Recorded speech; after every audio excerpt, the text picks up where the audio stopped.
दोस्तों, आज हम आपको भारत के सबसे अनोखे गांव के बारे में बताने वाले हैं, जहां पर सबसे खतरनाक जनजातियां रहती हैं और घर के अंदर से ही दूसरे देश का बॉर्डर निकलता है। दोस्तों, हम बात कर रहे हैं लोंगवा गांव की, जो कि नागालैंड की राजधानी कोहिमा से 384 किलोमीटर दूर नॉर्थ ईस्ट की दिशा में एक खूबसूरत सा गाँव है। भारत के ईस्टर्न इंटरनेशनल बॉर्डर पर बसा ये छोटा सा गाँव अपने आप में बहुत ही अनोखा है। इस गांव के बीचों बीच पार होता है भारत और म्यांमार का बॉर्डर। और हैरानी की बात तो ये है कि सीमाएं खींचने के बावजूद यहाँ के लोग बंटने के बजाय प्यार से रहते हैं। इतना ही नहीं, इस गांव में रहने वाले हर व्यक्ति के पास दो देशों की नागरिकता भी हो गई है। पहले भारत की नागरिकता इन्हें मिलती है और इसके बाद इस गाँव के लोग म्यांमार के नागरिक भी कहलाते हैं। साल 1970 से 1971 के बीच म्यांमार और भारत के बीच इस गाँव में बॉर्डर स्थापित किया गया था, जिस कारण लोंगवा गांव दो हिस्सों में विभाजित हो गया। एक हिस्सा भारतीय सीमा में आता है तो दूसरा हिस्सा म्यांमार में। जिन्हें नहीं पता उनको मैं बता दूं कि म्यांमार को पहले बर्मा के नाम से जाना जाता था। जनसंख्या की बात करें तो लोंगवा गांव ओन डिस्ट्रिक्ट का सबसे बड़ा गांव है और यह डिस्ट्रिक्ट आता है नागालैंड राज्य में। साल 2011 की जनगणना के अनुसार 732 परिवारों के लगभग 5200 लोग यहाँ पर रहते हैं। इस गांव के लोगों का संबंध कोटियांत नागा जनजाति से है, जो नागालैंड की 16 सबसे बड़ी जनजातियों में से एक है और यह नागालैंड की सबसे बड़ी जनजाति है। किसी जमाने में यह कोनियर जनजाति सर काटने के लिए काफी मशहूर थी। इस जनजाति के लोग दुश्मन को हराने के बाद इनाम के तौर पर सर काट कर लाया करते थे और यही इनका नियम था। कोनियर जनजाति के मुखिया को अंग कहा जाता है, जिन्हें इस जनजाति का किंग भी कहा जाता है। और मजेदार बात यह है कि म्यांमार और भारत के बीच की सीमा इस किंग के घर के बीच से होकर गुजरती है। यहाँ के लोग सोते तो म्यांमार में हैं लेकिन खाते हैं भारत में, या फिर यूँ कहा जाए कि खाते तो म्यांमार में हैं और सोते हैं भारत में।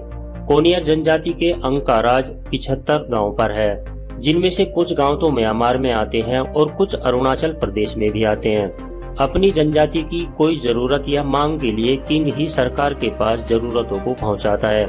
इस गांव के लोग नौकरी और दूसरे कामों को करने के लिए दोनों देशों में आते जाते रहते हैं। इस गांव में रहने वाले लोग थोड़ी हिंदी बोल और समझ सकते हैं, लेकिन पूरा गांव तिब्बतियन बर्मीज भाषा का इस्तेमाल आपस में बातचीत करने के लिए करता है।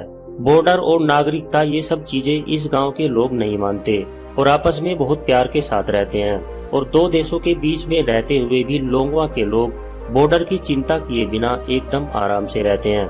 अगर आपको पहाड़, प्राकृतिक सुंदरता और बादलों को देखना पसंद है तो इस पैमाने पर भी यह गांव बिल्कुल खरा उतरता है। प्रकृति की गोद में बसा ये लोंगवा गांव बाहर से आने वालों का दिल जीत लेता है। यहाँ पर पर्यटकों के लिए शानदार पहाड़, पुराने चर्च, घाटियाँ, वादियाँ और एक अनूठी संस्कृति हमेशा हैरान करने के लिए पर्याप्त रहती है। यहाँ आपको छोटी छोटी ढेरों मार्केट्स देखने को मिलेंगी और एक समय में आपको ऐसा लगेगा कि मानो आप भारत से बाहर आ गए हों, लेकिन हो भी सकता है कि आप भारत का बॉर्डर क्रॉस करके म्यांमार चले गए हों। इसमें डरने की कोई अनुभूति ही नहीं होती।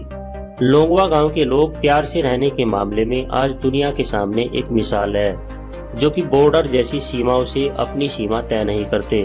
दोस्तों, अगर आप कभी नागालैंड जाएं तो इस गाँव में जाना ना भूलें। यहाँ के लोग आपका इतना प्यार से सत्कार करेंगे कि शायद ही उन दिनों को आप अपने जीवन में कभी भुला पाएं।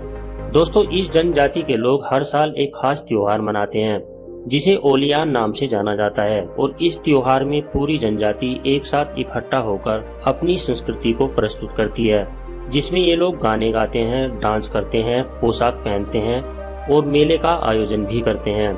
अगर आपको इस जनजाति को करीब से समझना है तो इस त्योहार से बेहतर और कुछ भी नहीं हो सकता। तो दोस्तों, अगर आपको हमारा लोंगवा गांव का ये वीडियो पसंद आया है तो इसे एक लाइक देकर चैनल को सब्सक्राइब कर लें और साथ में दिख रहे बेल आइकन को भी प्रेस कर लें, ताकि आने वाली सारी वीडियोस की नोटिफिकेशंस आपको मिलती रहे। मिलते हैं नेक्स्ट वीडियो में, तब तक के लिए नमस्कार।